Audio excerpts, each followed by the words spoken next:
Mga supporters si FPRD nagsagawa ng peaceful birthday celebration sa Pangasinan. Ang detalye ng balita mula kay Barshila, Balog Barshila. Nagtipon-tipon mga supporter ni former President Rodrigo Roa Duterte sa Tondo, Ligan Beach at nagkaroon ng motorcade papuntang Mangaldan sa mismong karawan ni dating Pangulo bilang isang peaceful birthday celebration at panawagan na pauwiin sa Pilipinas si former President Rodrigo Roa Duterte. Kabilang sa nakilahok ang mga iba't ibang grupo ng riders sa buong Pangasinan, mga guardians, maisog at kahit mga tricycle drivers at mga taga Kingdom of Jesus Christ. Sa panayam ng Sunshine Radio kay Absolor, isang organizer sa nasabing event, ay may panawagan sa administrasyon na kung gusto natin ang katahimikan at kapayapaan na ayusin natin ang bansa. Anya maraming problema ang bansa na dapat bigyan ng solusyon. Sunshine News Blast. Okay, eto para sa akin, isang ordinaryong tao, isang ordinaryong mamamayan. Gusto kong iparating sa administrasyon na kung gusto nila ng katahimikan at kapayapaan, dapat ay isaayon, lahat ng ating gagawin ay naaayon sa batas. Gusto po natin ng kapayapaan, ayusin natin ang bansa natin.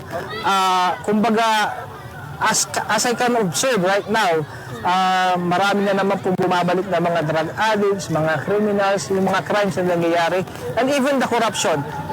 Lahat ng naririnig ko, either pro-Duterte or not pro-Duterte, sinasabi nila, mas naiiba yung pamamalakad ni Tatay Digong comparing right now. So, we need some improvement. I'm not saying this administration is not doing his job, but there is always a room for improvement.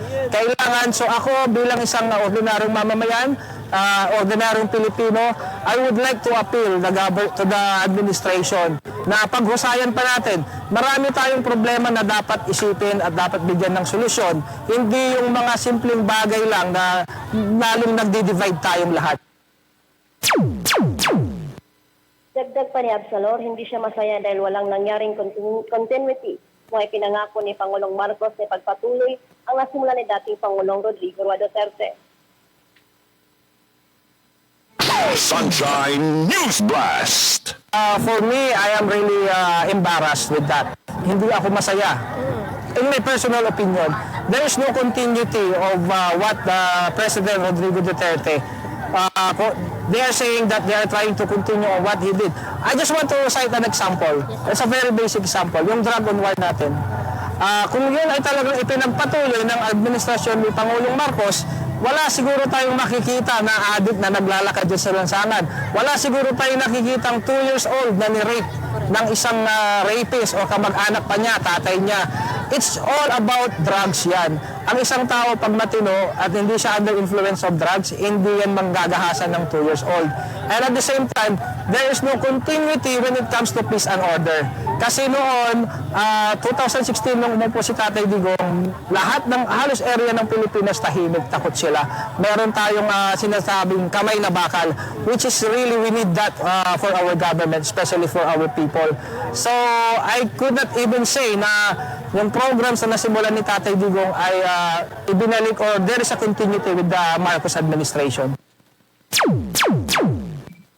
Samantala, nagpahayag ng suporta at panawagan na pauwiin sa Pilipinas ang isang American na nanirahan sa Pilipinas kung gaano niya kamahal si Tatay Digong. Anya naramdaman niya na hindi na ligtas sa panahon ngayon. Sunshine News Blast. Oh, I'm very upset and my country is very upset. My president is supporting bringing him home.